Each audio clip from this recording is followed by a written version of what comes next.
Welcome to the Wednesday Wake Up Club Breakfast Podcast. This episode features Becky Norton Dunlop, the Heritage Foundation's Ronald Reagan Distinguished Fellow, who was recorded live here at the Stephen P.J. Wood Building in Arlington, Virginia. Becky spoke about our 40th President, Ronald Reagan, whom she served under, and her career in free market environmentalism. So get some pimento on your bagel and take a sip of your cold brew, because you're listening to the Wednesday Wake Up Club Breakfast Podcast. Are you looking to launch your career? Do you want to gain real, professional experience while sharpening your media skills? Then apply today to be a Studios intern here at the Leadership Institute. As a Studios intern, you'll master Adobe programs and get behind-the-scenes access to media professions across the board. Just go to leadershipinstitute.org and click on the Career tab to learn more. That's leadershipinstitute.org and click on the Career tab to learn more.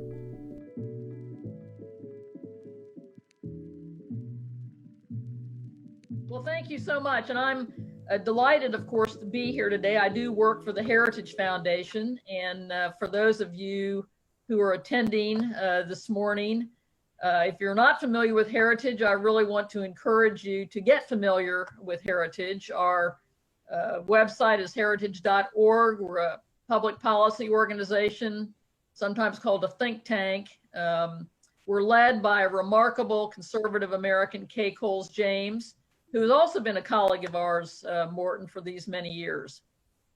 I remember meeting Kay during the Reagan administration when she was championing conservative principles at the time, and we've gone on to serve together, all of us, in a number of different capacities. But Kay is now president of Heritage and is doing a tremendous job trying to help lead our cause and our country during these tumultuous times. I also want to particularly pay homage to the Leadership Institute. You know, I have the privilege of coming and speaking to your interns each semester.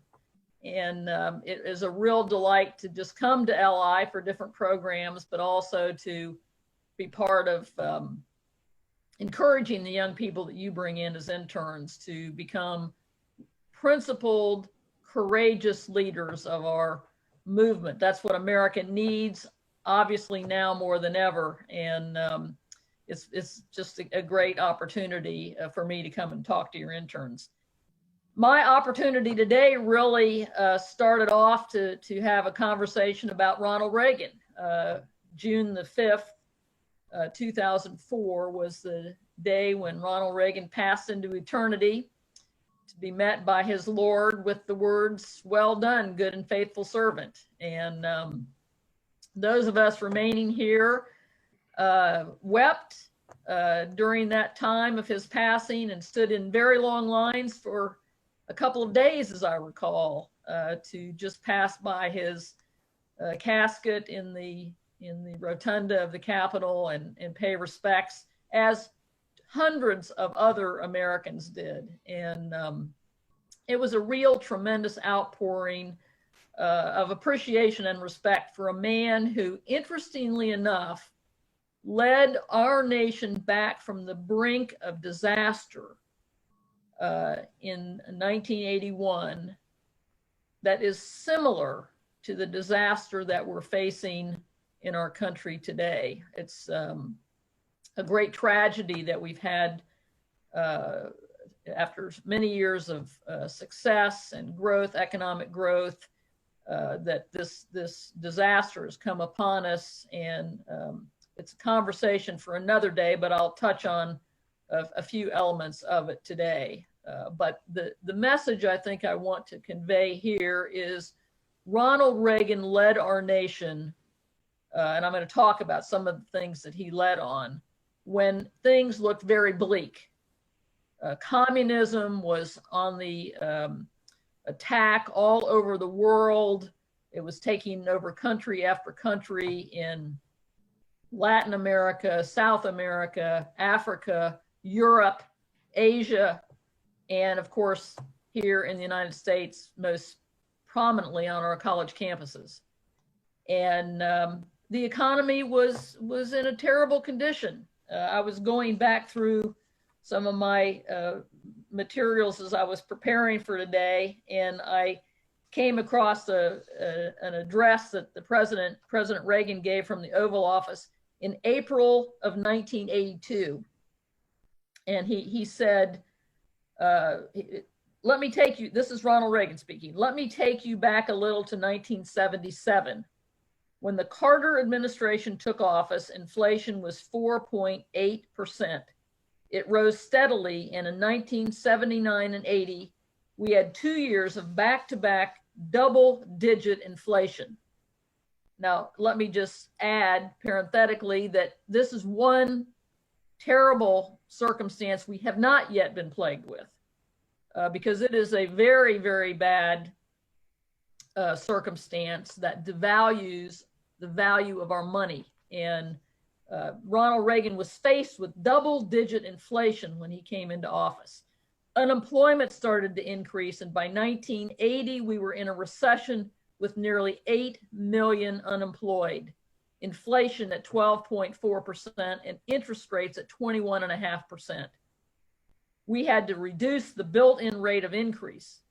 At the same time, we had to reduce the share of the people's earnings that government was taking in taxes. High taxes, destroying incentive, had contributed to reduced productivity and a reduction in savings, which left us without the capital we need for industrial expansion. And that was what Ronald Reagan faced when he came into office in 1981. And the spirit of the American people was very down, very down. We had been told malaise was upon us and our best years were behind us. And then Ronald Reagan is elected and faces these enormous challenges. He immediately set about mapping out a 4-part plan for national recovery. Tax cuts. I mean, we've heard this in recent years, to stimulate more growth and more jobs. We saw it happen again. We know that it works. Spending cuts to put an end to continuing deficits with high inflation. Tragically, we have not had a Congress that understands the need to reduce spending. And it's been a very troublesome situation in present days, but President Reagan understood that we needed to tackle spending. Regulatory relief to lift the heavy burden of government rules and paperwork. And President Trump, I think, understood this. He brought people into his administration who also understood regulatory relief was tantamount to restoring economic growth to a country. And he has done that in much the same way that President Reagan did. And finally, a steady, consistent monetary policy. Ronald Reagan got it about taxes and spending and a strong, consistent dollar. And it's a lesson that too many people in America obviously did not learn and take unto themselves. And now we see our country needing to tackle these challenges all over again after President Trump brought back a robust economy. We have seen what we call a black swans come into play, and now we have to tackle this challenge again. But President Reagan understood the importance of leaving money in the pocketbooks of the people who earned it, allowed them to save or spend what they earned. And he understood they would have incentive to work hard, and the money that they would then earn would fuel the economic machine that energizes our national progress. It was a challenging time in America, but because we had a president who was consistent in laying out these principles that he knew to be true, and he had brought people into the administration like Morton Blackwell, for instance, who understood these principles, we were able to help him change the direction of the ship of state and move toward economic growth.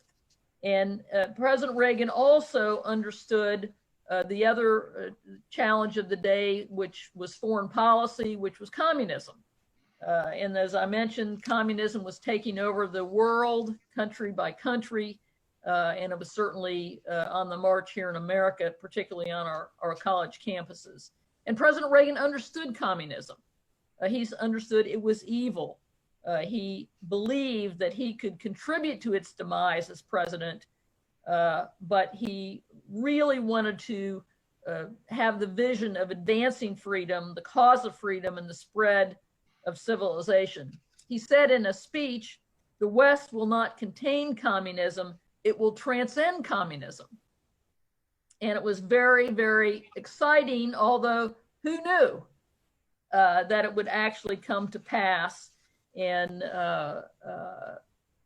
the excitement that we all felt when we saw the wall come down, because Ronald Reagan had the vision to tackle communism.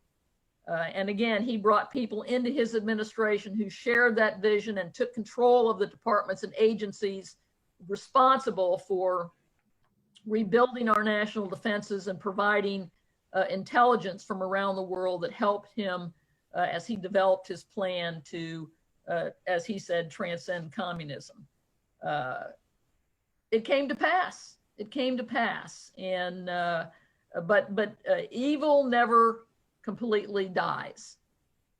And much the way the spark of freedom is always burning in the hearts and breasts of people around the world who love liberty, the evil of communism kept its spark and nurtured it, and it now, of course, is rearing its ugly head again. And communism, of course, as we all understand it, is government running everything, running the lives of the economy, running the lives of the people, and running the state for the benefit of those who govern.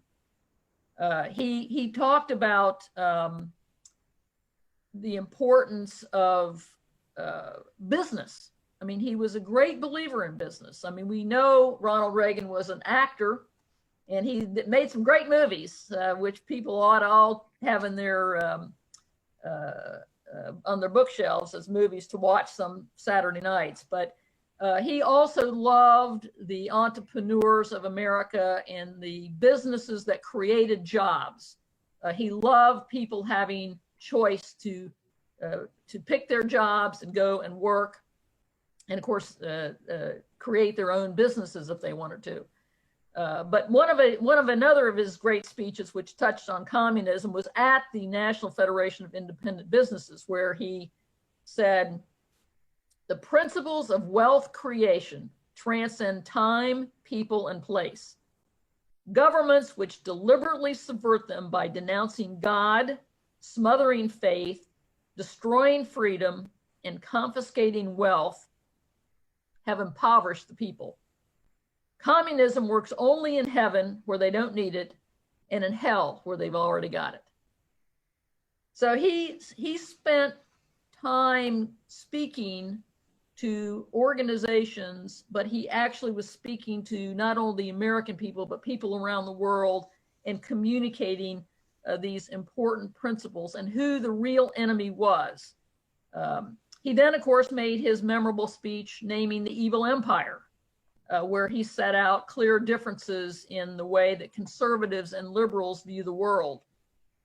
And this was so unusual to have an American president speak in this way for the entire world to hear. I mean, this wasn't a meeting in the Oval Office where only one or two other people heard it. This was a national address where he spoke about the brutality of the Soviet regime, with lovers of freedom like Alexander Solzhenitsyn present at the speech, nodding in agreement as President Reagan spoke these words of truth. Are you interested in running for office? Want to work on a campaign? At the Leadership Institute, it is our mission to increase the effectiveness of conservative activists and leaders in the public policy process. We offer over 40 different trainings, including campaign management school, on-camera TV trainings, and writing workshops. If you want to make a difference in public policy, visit leadershipinstitute.org. That's leadershipinstitute.org. Liberals, statists, we call them statists today, were offended by his brand of moral absolutism. But we need a little bit more of that, I think, today, as Morton was alluding to in his early remarks. It was a direct confrontation of communism and his conviction that communism was a form of modern day slavery. That was at the core of his vision that he was explaining. President Reagan had great speechwriters, but when President Reagan gave a speech, he was speaking words that he believed, and he was often said that he was a great communicator because he had great ideas and great views to communicate. Tax cuts, limited government, freedom from communism. Each of these policy positions that President Reagan took courage. He was a man of courage, and he was a man of principle. And when we think about Ronald Reagan today, it's important to keep these elements in mind. We have to operate from principle. And we have challenges today in our country to the principles that we know are true and have stood the test of time. And we have to be courageous as conservatives to stand up for them. I want to take just a minute to refer back again to my boss at the Heritage Foundation, Kay Coles James. Kay is an African-American woman. She's about our age, Morton. And Kay has been called upon in recent days to speak about what's going on in our country today. And she speaks truth. She speaks truth. The fact of the matter that we all have to recognize is in America today, evil exists. Evil comes in many forms, but it comes in the form of racism, which exists in America today. It comes in the form of sexism, which exists in America today. It comes in the form of anti-Christian points of view and actions, which happens in America today. It comes in the form of anti-Semitism, which occurs in America today. This does not mean that America is a racist country. What it means, though, is that evil exists, and we must acknowledge this and recognize that we conservatives who believe in the value and worth of each individual, and we believe in the principles that we talk about at Heritage and LI, we have to be courageous and stand up against these evils when we come across them in our country. President Reagan did, and in fact, he talked about racism. He was always accused of being a racist, and he made the point, in fact, I pulled this out of his biography. He said, "I grew up in a house where no sin was more grievous than racial bigotry." And I think we must recognize today that where these evils occur in our country, we conservatives need to actually accept the fact that they occur, name them, and stand against them. Ronald Reagan would want us to do that, and I think that we conservatives are called upon to do just that today. So let me just say, as I wrap up my remarks about the Reagan presidency, he was a principled leader, and he was a courageous leader. He was a moral leader, and he stood for, interestingly enough, one of his campaign themes was "Make America Great Again." He did that. He did that with the help of a lot of people he brought into his administration, and it's a great tragedy that his successes of the 1980s were not carried forward, and now we find ourselves once again with too many people in our country that don't remember the evils of communism and socialism and the unrest that we're finding in our streets today is not only evil, but a lot of it is ignorance of things that people say they're for and how they will destroy the human spirit. I want to turn real briefly here before I open it up for questions, because I do enjoy taking your questions, and talk briefly about the free market environmentalism. Natural resource policy is so important to our country and certainly to me personally. And I was truly honored to work at the Department of Interior for President Reagan and then serve the Commonwealth of Virginia as Secretary of Natural Resources. And Ronald Reagan was a great steward of natural resources. If you visited his ranch in California, you would know that, and you would know the stories about how he took such good care of the land. But I wanted to share with you briefly 8 principles that I think need to begin to try and adopt and take unto ourselves so that we can actually talk about how conservatives are actually the principled people when it comes to stewarding and caring for our natural resources. And the first principle is that people are the most important, unique, and precious resource. There's no question about the fact that Ronald Reagan believed this. And if you do not believe this, then you won't probably agree with anything else that we say when we talk about conservative principles for natural resources. Because when we have environmental laws and regulations, it is for the benefit of human beings. And it is human beings that we call upon to become more educated and learn more about how to become better stewards of our natural resources. So it's a very important principle, and it's the number 1 principle. The number 2 principle is that renewable natural resources are resilient and dynamic and respond positively to wise management. There are important words here. Words have meaning. Management is important. Letting things just go wild is not wise management, and it results oftentimes in things happening in our natural resources that are not good. Forest fires happen more frequently and with more vigor and more destruction when there's no management of the natural resources. The third principle, private property protections and free markets provide the most important new opportunities for environmental improvements. Again, this goes back to things that President Reagan talked about that are important conservative principles. Protecting private property is important. People who own something take better care of it than people who are borrowing something or renting something. And the free market, the competitive free market, is always looking for new solutions. One of the great marketplace solutions for a governmental issue that we've seen recently, not relating directly to natural resources, was the SpaceX launch. I mean, this is a private sector company that has come along and is competing in the marketplace to do things that just a few short years ago, government thought it was the only entity that could do it. So we must protect private property and the entrepreneurship. The fourth principle, efforts to reduce, control, and remediate pollution should achieve real environmental benefits.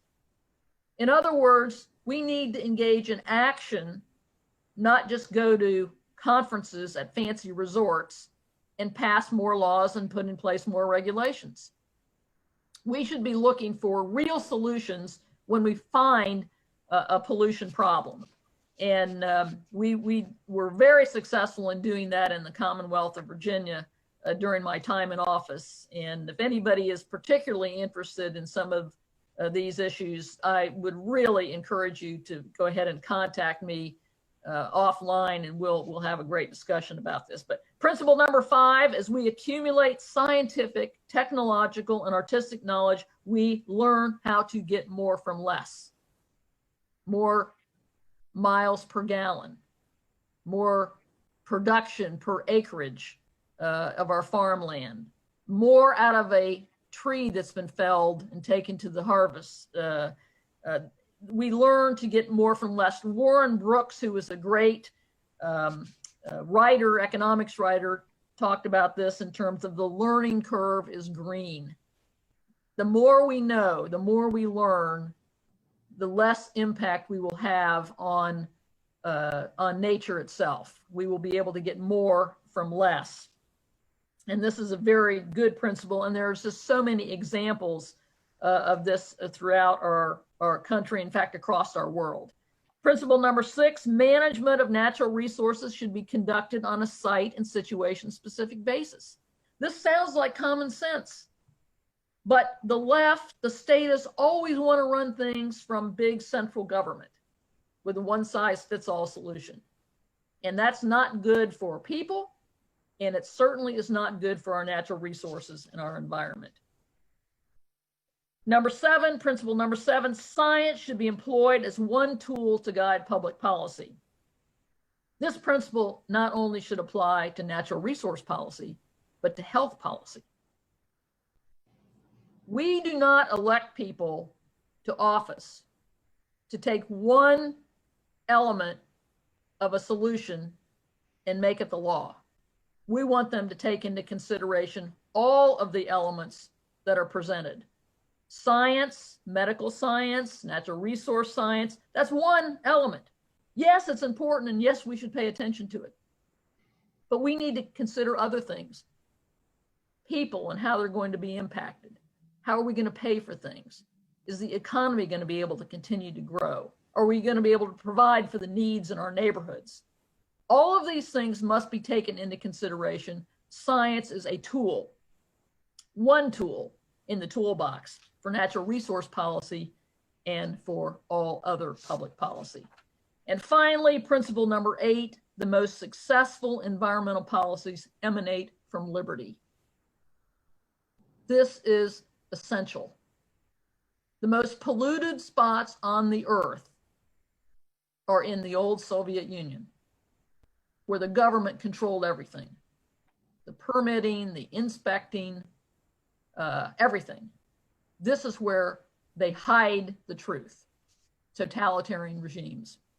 All of these principles were not articulated by President Reagan, but if you go back through his speeches and the way he lived his life, you will see that these are the kinds of principles that Ronald Reagan would adhere to when it comes to natural resource policy and environmental policy. He believed we should have principles and we should guide our lives and our governance by principles. And so I just want to encourage you, today we are at a challenging time in our country.